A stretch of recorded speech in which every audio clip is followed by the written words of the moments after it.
Hi, my name is Tanya and I'm a sewaholic. Welcome back to one of my Sunday sewing catch-ups. I haven't done one, I think, for 2 or 3 weeks. So if you haven't been here before on my channel, then my name is Tanya, and usually on a Sunday evening I upload a video, and most of the time it is a Sunday sewing catch-up where I share with you what I have been sewing in the past week, then what I have bought, and also what my sewing plans are for the upcoming week. Yeah, I think I'll just start with my video. There's not much more to say, and I will start with what I've made during the last 2 weeks. Just because, as I said, I didn't do a Sunday sewing catch-up last week because I've uploaded my, what video was it? Yeah, my Me Made May recap. So I'll link it here somewhere. If you haven't seen that, definitely go watch that one. But I will show you what I've been making during the past 2 weeks. I have been making 3 things in the last 2 weeks, and I will start with the first one, which is a bit creased. I just saw, and it is a Naya t-shirt by Tammy Handmade, and this one is my first version in a cotton jersey, so a bit of a sturdier jersey. Before I've used modal and viscose jersey for the Naya, but this time, as I said, the cotton jersey, which honestly I really do enjoy. And this t-shirt was very inspired by one of my work colleagues. She wore a very similar cut of t-shirt and also the same color one day to the office, and I really liked her t-shirt basically, and I like the color, the simple style of the t-shirt, and then also I always like a slightly oversized fit where the shoulders just are grown on, and I decided to make a Naya. And I bought, I think, 80 centimeters of this fabric, which is really not a lot, and I could easily fit the size. Which size do I make? Is it size 10? Because according to my measurements, I would be a size 6, but I size up because I want it to be more oversized. I think it is size 10 I normally make. And it is really cool, and my colleagues at work really liked it. And I also told them that I was very inspired by one of them. And then I also inserted the little, I think it is a little Rosy Cheeks label, which says "You Do You," which I think is very cute. And I have worn this twice already to work. I styled it up with a pair of jeans and a nice belt and a blazer on top, and it is the perfect smart casual look for work. So that was my first make, and then on to my second make, which I love, and this one is a very simple one, honestly. I used the fabric for it that I got at the Stitch Festival in March in London, and I got it at Rainbow Fabrics. It is a cotton lawn. I think it is I think it's a cotton poplin probably, or a mix between cotton poplin and lawn. And I got 2 meters, and I used the whole 2 meters for this skirt. And I made the flat fronted skirt tutorial by Alice Irvine, I think she is called, and it is just super cool. What I did is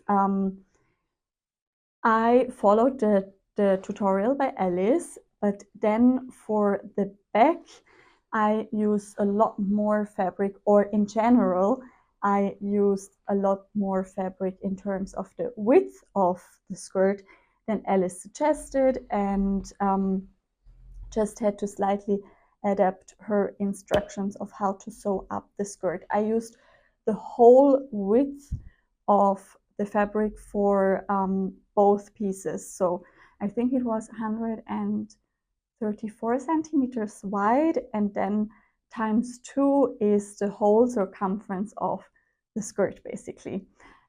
Yes, and in the front it has the flat waistband, and then in the back it has the elastic, which is just, it looks very, very smart, I think, but it is also super comfortable. And it, I just prefer the elasticated skirts and trousers because they fit my stomach better or my waist better with weight fluctuations and also fluctuations due to the female cycle. So yeah, I just prefer elasticated to, like, for example, a zip in the waist, or a zip up waistband. I hope that makes sense. Yeah, and then I just did, I think I made it 80 centimeters long, so it hits me mid-calf. I would say it is a bit longer than a midi skirt. I will definitely insert a picture. And yeah, it is just a very, very full skirt. I also added pockets, so just inseam pockets here. And I wore it with one of my Angie tanks by Lydia and Naomi, which has a very similar color as the green here.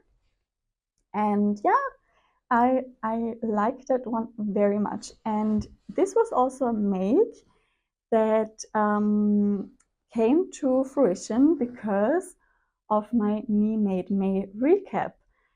Just because I realized that I don't really wear that much patterned dresses. And originally I wanted to make a dress out of this fabric, and I thought about a short dress. But then in the end, I decided to go for a simple skirt, not because it is easy to sew up. I prefer the more involved makes, but because I knew I would wear this more than a dress probably. I can wear this with different kinds of tops for work, for free time, and I just thought it would be a better idea to use this beautiful fabric for a garment that I know I will get a lot of wear out of, and that I will get a lot of wear out of. I don't know. Sorry, I think you know what I mean. Yeah, that was my logic behind this skirt, and I am in love with it. I think the fabric is gorgeous, and I wish I would have gotten more of this fabric, honestly, to make an Anthea blouse, for example, or maybe, yeah, I don't know, a dress. Now I have my skirt, I could make a dress, but yeah. So that's my flat fronted skirt. And then I did a little scrap project, and I had some of this cotton poplin leopard print fabric left, which was, I think, a Rose and Hubble fabric that I got in Edinburgh at Edinburgh Fabrics. And I have used this fabric for something before, because I only had scraps. I mean, not, it was a big scrap piece, but there was not that much left. And I can't for the life of me remember what I have made with this fabric previously, which is crazy, but I just can't remember. Yeah, but I decided to make a little, what do you call these? A little bum bag? I think they're called button bags. Yeah. And it is a fiber mood pattern. I can't remember the name right now. It's from one of the older issues. I will link everything down below, by the way, if you want to see which pattern it is exactly. And yeah, I just made this little bag. I am okay with it. I'm not super happy with it. What I did this time was I interfaced the whole cotton poplin fabric, so the bag would get a bit more stable.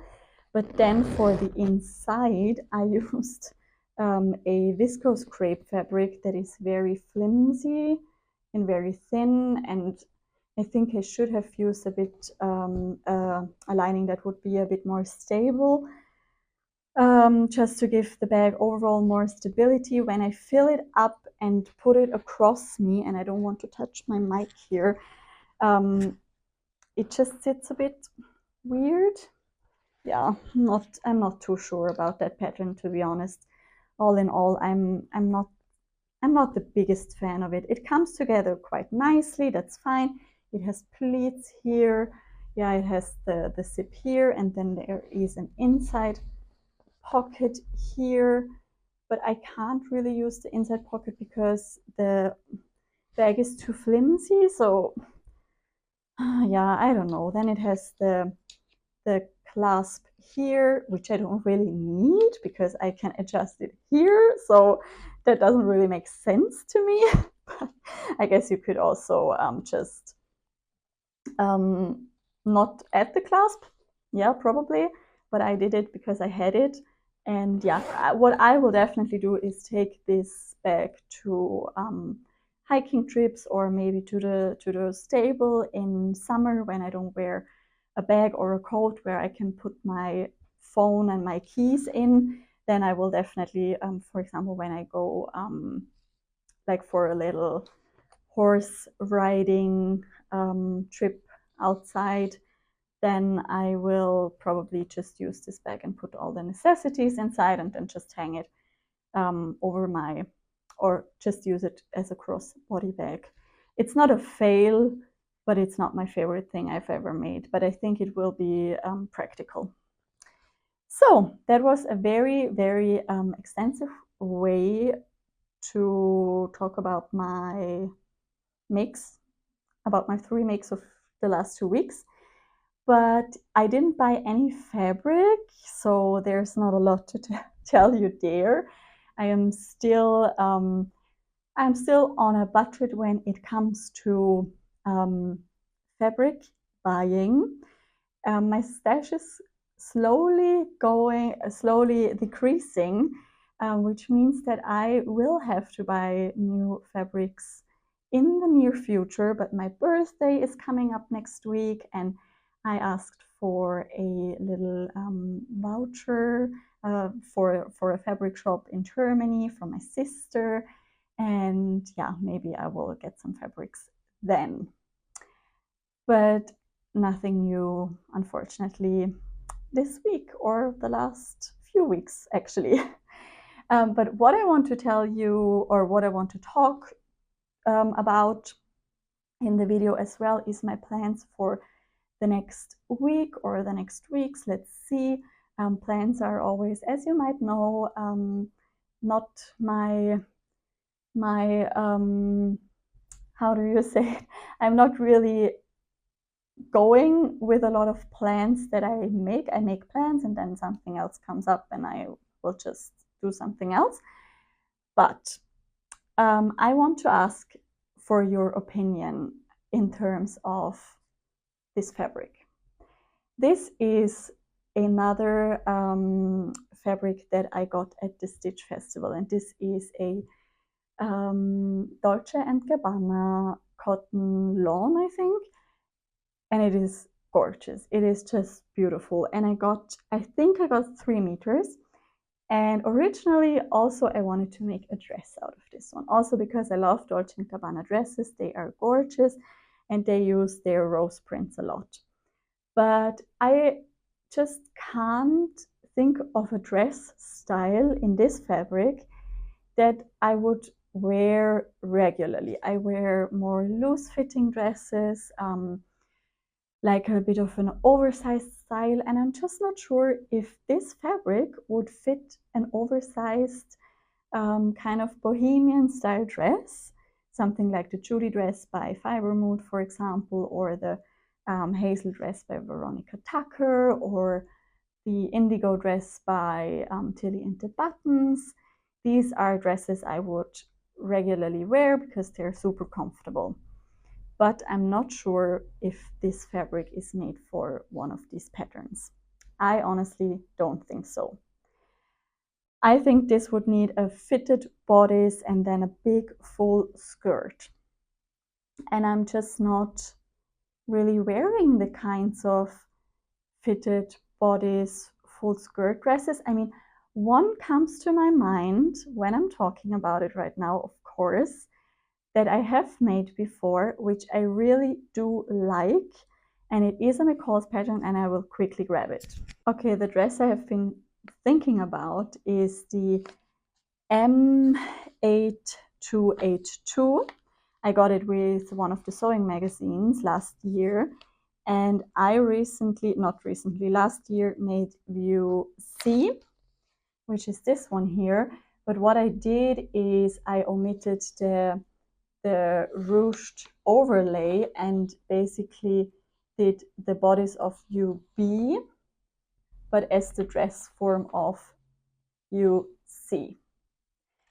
And it has princess seams, and it is a dress that I really like wearing and that I feel very good in. I did a small bust adjustment on the princess seam, so I know that the bodice fits me very well because I have already adjusted the pattern pieces. And I think this could be very nice in this dress, and then I would just add maybe a bit of a fuller skirt than this one, so that it is a very full skirt, and omit the ruffle at the bottom. That could actually be a very nice dress.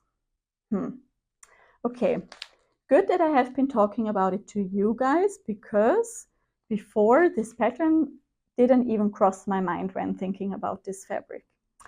Because my idea now was that it would maybe make sense to make the flat-fronted skirt again, same length, same volume, but in this fabric. Because then I would be able to wear the skirt with simple t-shirts, with crop tops, with blouses. Maybe I could also style it up for winter, actually. I also like that idea very much. I would need 2 meters for that idea, and then I would have 1 meter left, with which I could maybe make a blouse or something, maybe the empty blouse. So, okay, now that I have talked to you about that, I'm actually not sure what to do. But I think either the McCall's dress or the flat-fronted skirt could be really nice for this fabric. What do you guys think? I mean, the skirt would definitely be more versatile because I could wear it in many different variations, but I think the dress would also look like super cool. It could be, I could wear it to the office, but I could also wear it or dress it up maybe as a occasion dress. Decisions. Definitely let me know. Sorry, I can't talk today. What you would do with this fabric? Would you go for a skirt if you were me, or would you go for a dress, or would you do something completely different? Just let me know, please. Okay, next plan. Julie from Julie Sews Her Own Clothes, I think that's her channel name, contacted me that she saw this fabric on my channel and that she fell in love with it and that she bought it. And she asked me if I would be interested in doing a little collab with her, which I've never done before, and I'm super excited about that idea. And yeah, I haven't read her recent Instagram message, I have to admit, but in general, we agreed on doing a little collab with this fabric. Also because both of us are very near to 2,000 subscribers, and to celebrate that, we thought it would be a very nice idea. And I would like to sew this fabric up anyways very soon. I've talked about it before. I'm not sure if I want to do something like the saguaro set or something like the Una dress by Vicky Sews. I think both could be very, very nice. I'm just not sure. Honestly, not sure. A few of you said they would go for the saguaro set, I think. Maybe there is another pattern I could go for. I have 2.5 meters of this. Maybe also this dress could be nice in this fabric. Who knows? Or something a bit more loose. Maybe also the Judy dress by Fiber Mood, because it would be the perfect weekend at home dress, because it is so big and so like oversized, and this fabric is, as it is, a double gauze from Hazel Sister, by the way.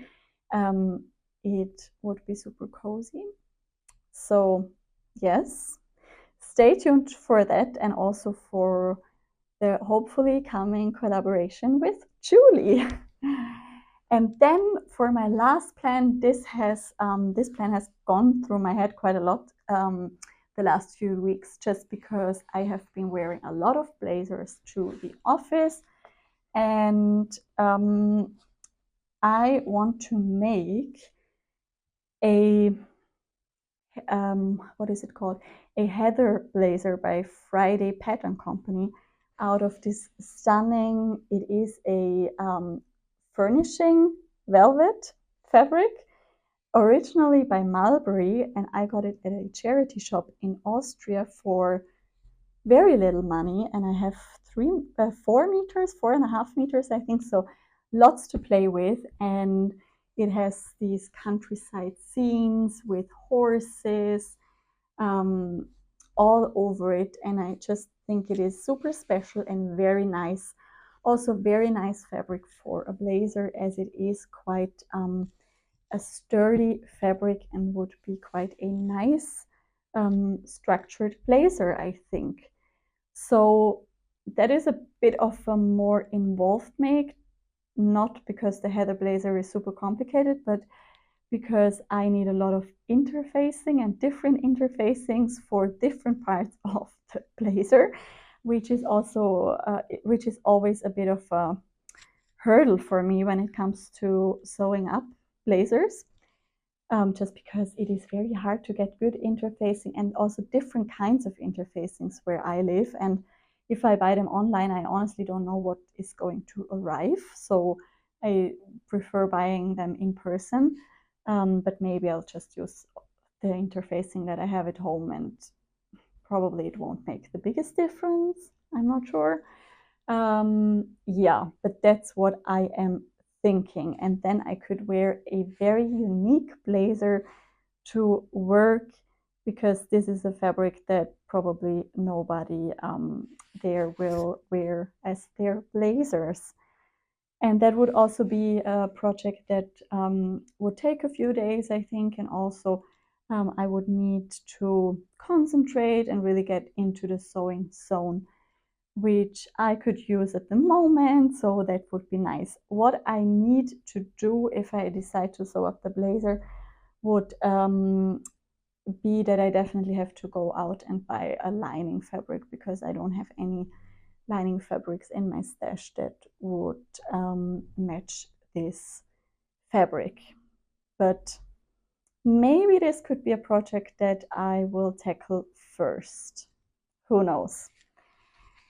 Okay, so that's everything I wanted to talk to you about this week. As always, I hope you enjoyed my video, and subscribe if you haven't done so. It is really, really nice to see more people joining the community, and us talking in the comments to each other. So please give me a subscribe and a like. And I would be really happy if you comment down below what your thoughts are about all the fabrics I have here and what to do with them. I hope you had a lovely weekend, and I wish you a great start to the new week tomorrow. Take care, guys. Bye.